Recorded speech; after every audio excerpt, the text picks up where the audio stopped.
अस्सलाम वालेकुम। Doctor Arshad veterinary clinic YouTube channel पे वेलकम। इस वीडियो में आपके साथ ड्राई चिक्स लेने की बात करूंगा कि ड्राई चिक्स लेने के लिए वो वाले चिक्स के जिनकी नेवल बिल्कुल खुश्क हो,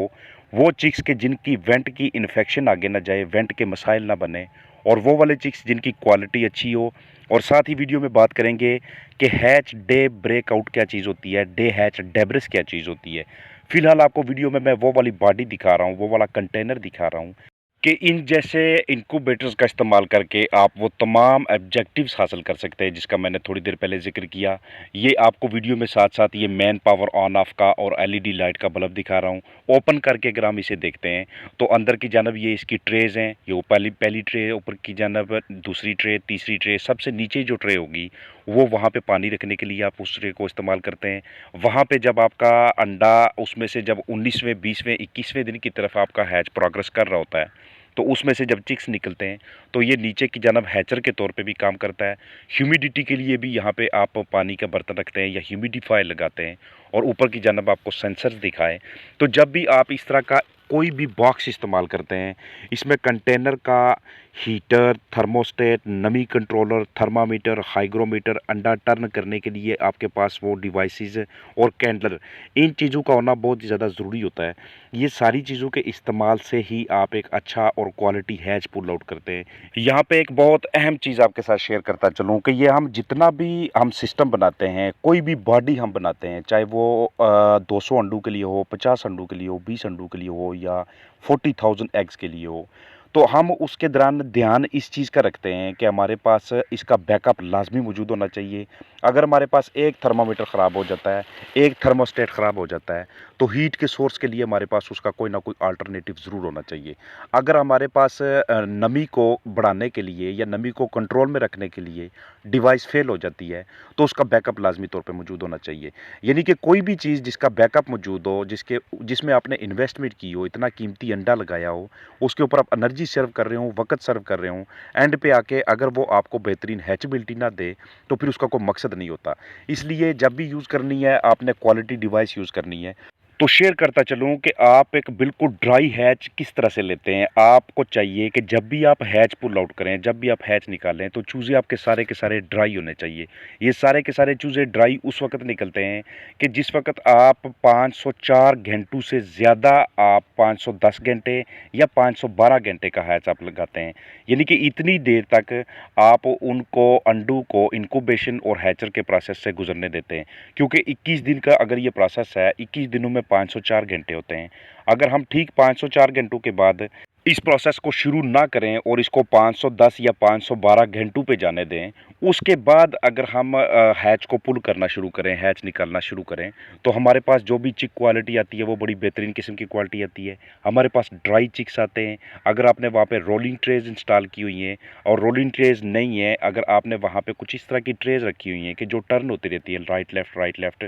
तो इन्होंने क्या करना है कि इन्होंने अंदर जो योक होती है, योक को ये किनारे के साथ, शेल के साथ चिमटने नहीं देते, इकट्ठे नहीं होने देते, स्टिक नहीं होने देते, और चिक्स की जो अर्ली एम्ब्रियोनिक डेथ होती है वो बहुत मिनिमम होती है या ना होने के बराबर होती है। इसलिए जब भी आप रोलिंग ट्रेस वाला कोई आप इनक्यूबेटर इस्तेमाल करते हैं, तो उसके आपको ढेर सारे बेनिफिट्स हासिल होते हैं। अगर आप मैनुअल भी यूज़ करें, जिसमें आप हाथ से अंडा टर्न करें, तो वो भी आपके लिए एक बहुत ज़्यादा ज़िम्मेदारी वाला प्रोसेस होता है। साथ ही मैं आपको ये जो मैन्युफैक्चरर्स भाई हैं, मैं उनका आपको एड्रेस भी साथ-साथ दिखाता जा रहा हूँ। तो मैं बात कर रहा था कि बिल्कुल ड्राई चिक्स आपने किस तरह से लेने हैं। तो ड्राई चिक्स लेने के जो बेनिफिट्स हैं वो ये होते हैं कि उनकी जो नेवल होती है वो हील होती है और वो इन्फेक्शन नहीं पकड़ता इस तरह का चूज़ा। जब भी एक नए एनवायरनमेंट में दूसरी जगह पे जाता है, तो उसमें जरासीमों का लोड कम होता है, और इस तरह के जो चूज़े होते हैं इनका सर्वाइवल रेट ज़्यादा होता है। क्योंकि चूज़े के अंदर चौथा दिन, तीसरा दिन और पाँचवां दिन, ये 3 दिन जो उसकी लाइफ में होते हैं पहले हफ्ते के, ये बड़े डिफ़िकल्ट से होते हैं। इसमें उसके जिस्म के अंदर बहुत सी फिजियोलॉजिकल चेंजेस आ रही होती हैं। उसका जो स्टमक होता है, उसकी जो इंटेस्टाइन्स होती हैं, बहुत सारी उसमें तब्दीलियाँ आ रही होती हैं। शुरू में हमारे जो चिकन्स होते हैं उनका इम्यूनिटी स्टेटस भी इतना हाई नहीं होता, तो वो ज़रा सा भी चिलिंग फैक्टर हो, ज़रा सा स्ट्रेस हो, ज़रा सा किसी भी किस्म का कोई तनाव आए उनके ऊपर, तो उनकी मोटेलिटीज़ होना शुरू हो जाती हैं। तो ये जो आपको मैं पार्ट्स दिखा रहा हूँ इनक्यूबेटर्स ये सारे के सारे पार्ट्स, इसके साथ इनका बैकअप भी लगा होता है, ये एक्स्ट्रा पार्ट्स भी साथ मौजूद होते हैं। ये आपको मुख्तलिफ कैपेसिटी वाली साथ-साथ मशीन्स दिखाता जा रहा हूँ, जो कि 200 से लेके 2800 3000 एग्स तक है, इससे ज़्यादा एग्स के लिए भी हैं। कंट्रोलर वहाँ पे इंस्टॉल होने चाहिए, बॉडी इस तरह की होनी चाहिए कि जो टेम्परेचर को अंदर मेंटेन करने में तमाम डिवाइसेस की हेल्प करे। कहीं ऐसा ना हो कि आप एनर्जी उस पे लगा रहे हों, आपने सारी की सारी चीज़ें इंस्टॉल की हों अच्छे तरीके से, लेकिन चूँकि जो बॉडी है, जो कवरिंग है, जो कंटेनर है, वो सपोर्ट नहीं कर रहा, और ना तो वहाँ पे टेम्परेचर सही तरह से मेंटेन हो पा रहा है और ना ही वहाँ पे ह्यूमिडिटी अच्छी तरीके से मेंटेन हो पा रही है। तो दोनों चीज़ों को, वेंटिलेशन को, एग टर्निंग को और अच्छे हैच के लिए आपको ये जितने भी इंस्ट्रूमेंट्स आप इंस्टॉल करते हैं, उसकी जो बैरूनी कवरिंग होती है, उसका इंसुलेटिंग मटेरियल के तौर पे होना बहुत ज़रूरी होता है।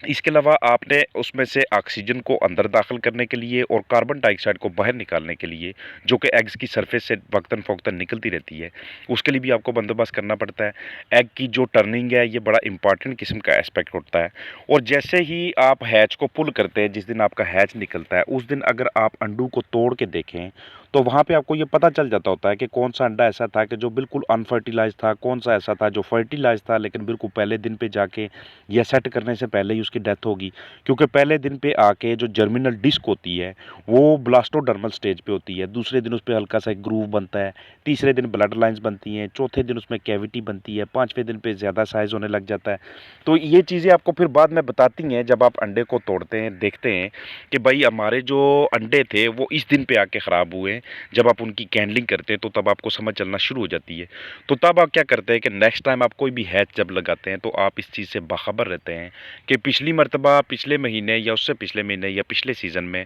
हमारी इस मिस्टेक ने हमें लॉस करवाया था, हमारी इस मिस्टेक की वजह से हमारी तमाम एफ़र्ट्स नाकाम हो गई थी, या हमें वो वाले रिज़ल्ट्स नहीं मिले थे जो मिलने चाहिए थे। तो फिर आप उसको दोहराते नहीं हैं। ये चीज़ें बड़ी ज़रूरी होती हैं, इन चीज़ों का एनालिसिस करना बहुत ज़रूरी होता है। तो इनक्यूबेटर आप किसी भी कैपेसिटी का इस्तेमाल करें, उसके अंदर कितनी भी मिकदार वाले एग्स हों, जो रिक्वायरमेंट्स होती हैं, जो क्राइटेरिया होता है, वो सबके लिए सेम होता है, वो सबके लिए एक जैसा होता है। हाँ, सम टाइम फ़र्क इन चीज़ों से पड़ता है कि आपने जो एग लगाया है, वो किस ब्रीडर की एज का लगाया है। क्योंकि अगर कोई भी ब्रीडर है, कोई भी नस्ल है, वो अगर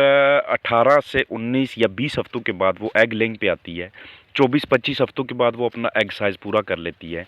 तो आप एक तो 24 से 25 हफ्तों से लेके 40 हफ्तों के दरमियान जो एग्स होते हैं चिकन्स के, ये फ्रेश फ्लाक के एग्स होते हैं, ये फ्रेश ब्रीडर्स के एग्स होते हैं। इनके अंदर जो न्यूट्रिशनल वैल्यू होती है, ये बड़ी हाई किस्म की वैल्यू होती है।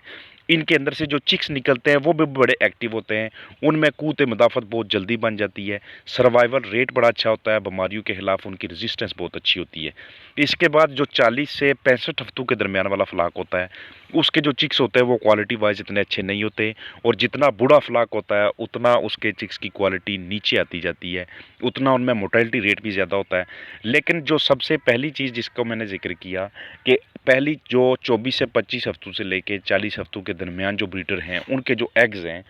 वो ये भी इस चीज़ का ध्यान रखना है कि उनका वेट भी नीचे नहीं होना चाहिए। कम से कम 48 ग्राम मिनिमम यहाँ से आगाज़ लें, क्योंकि जितना ज़्यादा वज़न कम होगा एग्स का, उतना चिक्स का वेट कम होगा, और चिक्स का वेट कम होना उन्हें इतनी जल्दी इम्यूनिटी नहीं पकड़ने देता, उन्हें इतनी जल्दी माहौल से मुताबिकत पैदा नहीं करने देता। तो ये जितनी भी बातों का मैं ज़िक्र करता जा रहा हूँ, ये मैं इसलिए ज़िक्र करता जा रहा हूँ, साथ-साथ आपको मैं ये पार्ट्स दिखाता जा रहा हूँ, ये ताकि आपको आइडिया हो सके कि एनालिसिस किस तरह से करना है, किस चीज़ का क्या इम्पैक्ट होता है। ये जाली इतनी बारीक होनी चाहिए कि जब इसके ऊपर चिक्स निकलें, तो उनकी जो टाँगें हैं, वो ज़ख्मी ना हों। इन जाली के ऊपर, यहाँ पे इसके ऊपर पेंट किया जाता है। ये बड़ा सॉफ्ट किस्म का मटीरियल बन जाता है, एक सॉफ्ट बेडिंग बन जाती है चिक्स के लिए। तो ये ऐसी भी नहीं होनी चाहिए। मैं कल परसों एक पोस्ट देख रहा था कि जिसमें किसी भाई ने बताया हुआ था मेरे चिक्स लंगड़ाते हैं, ये शुरू से ही चल नहीं पाते। तो एक्चुअली उन्होंने नीचे जो जाली बिछाई हुई थी, जो हैचर के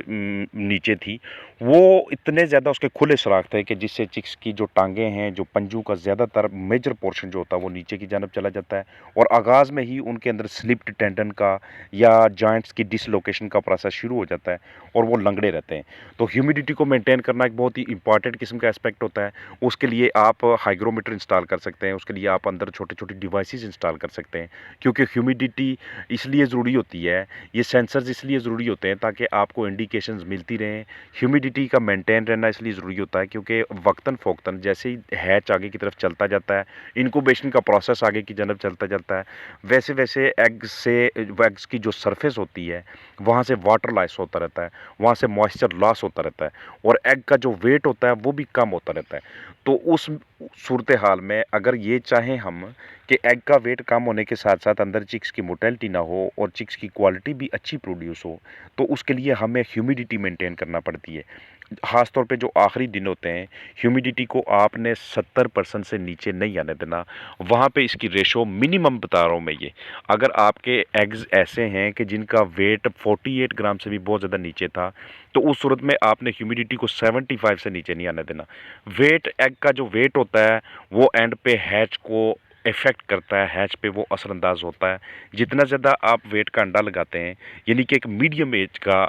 पेरेंट स्टॉक जो होता है, एक मीडियम एज के जो वालिदैन होते हैं, उनके जो एग्स होते हैं जिनकी उम्र भी दरमियानी होती है, उनसे आपको चिक क्वालिटी भी अच्छी मिलती है, हैच विंडो भी अच्छी मिलती है, चिक यील्ड भी बड़ी प्यारी आती है और आपके पास चिक्स भी ड्राई होके आते हैं। आप जब डे हैच डेब्रिस देखते हैं तो उसमें भी आपको ज़्यादातर केसेस इस तरह के नज़र आते हैं कि जो बिल्कुल फाइनल स्टेज पे आके या आपकी इनक्यूबेशन के दौरान या हैचिंग के दौरान किसी मिस्टेक की वजह से उनकी मोर्टेलिटीज़ हुई होती हैं। अदरवाइज़ इन सारी चीज़ों का जब आप ध्यान रखते हैं, आप क्वालिटी एग्स लगाते हैं, आप ज़्यादा से ज़्यादा 99 टू 100% फर्टाइल एग्स लगाते हैं और फर्टाइल एग्स लगाने से पहले आप उस इनक्यूबेटर को अच्छी तरह से डिसइंफेक्ट करते हैं, अच्छी तरह से उसकी सैनिटेशन करते हैं, एयर ड्राई करते हैं, उसके अंदर जितने भी आपने डिवाइसेस लगाई हुई हैं, सब की आप कैलिब्रेशन करते हैं कि सारी की सारी हमारी फिगर्स ठीक हैं। कहीं ऐसा तो नहीं कि दिन के वक़्त कुछ और होती हैं, रात के वक़्त कुछ और होती हैं, क्योंकि जितना ज़्यादा वेरिएशन होगी टेम्परेचर में और ह्यूमिडिटी में और जितना ज़्यादा वेरिएशंस होगी उनके कंट्रोलर में, थर्मोमीटर में, हाइग्रोमीटर में, उतना आपका हैच रिज़ल्ट ख़राब आता है,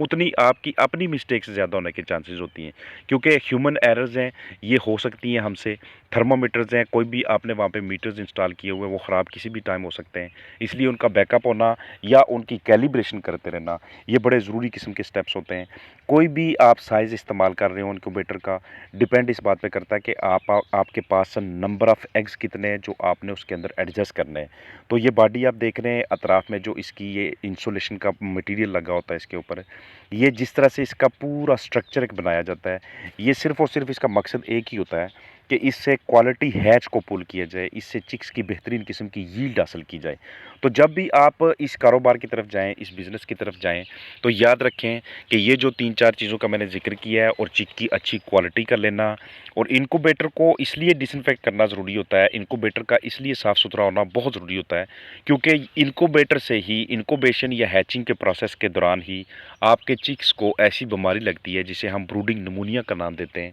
ये फंगस की वजह से लगती है। ये फंगस आपके इनक्यूबेटर में किसी भी हिस्से पे हो सकता है, वो टर्निंग ट्रेस के ऊपर हो सकता है, वो अतराफ़ में दीवारों पे हो सकता है, वो जाली पे हो सकता है, वो किसी भी जगह पे हो सकता है। तो ये जब भी आपके चिक्स को लगेगा या फिर ये गंदे अंडों का जो शेल होता है उसके ऊपर हो सकता है, क्योंकि आगाज़ में जैसे ही वो पिपिंग करते हैं चिक्स अंडे से बाहर निकलते हैं, तो बाहर निकलने के बाद कुछ देर वो वहाँ पे शेल्स तो पड़े रहते हैं, तो उनसे वो इन्फेक्शन पिक कर लेते हैं और यही इन्फेक्शन आगे फार्म पे जाके उन चिक्स की अर्ली चिक मोर्टेलिटी की काज़ बनता है कि जिसको उस वक़्त रोकना बड़ा मुश्किल काम हो जाता है। तो इसलिए जब भी इनक्यूबेटर इस्तेमाल करें, क्वालिटी इनक्यूबेटर इस्तेमाल करें, चाहे घरेलू पैमाने पे इस्तेमाल करें, आपने उन नन्ही जानों के साथ जुल्म नहीं होने देना और जुल्म तब होगा कि जब टेम्परेचर बहुत ज़्यादा हाई हो जाएगा, ह्यूमिडिटी बहुत ज़्यादा नीचे आ जाएगी। अपने पास एक छोटी-सी बैटरी भी रख सकते हैं कि अगर पावर फेलियर हो जाता है, अगर लाइट चली जाती है, तो उस सूरत में अल्टरनेटिव पावर सप्लाई के तौर पे आप उसे इस्तेमाल कर सकते हैं, ताकि आपका जो हैच है, आपके जो रिज़ल्ट्स हैं, वो मुतासर ना हो। तो मुझे पूरी उम्मीद है कि इस वीडियो में मैं आपको समझाने में भरपूर कामयाब हो चुका हूँ कि डे हैच डेब्रिस को आप कैसे देखते हैं, ड्राई हैच को आप कैसे पुल करते हैं और छोटे-मोटी सी चीज़ें जो होती हैं, ये आपके हैच को किस तरह से मुतासर करती हैं। फ़ी अमान अल्लाह।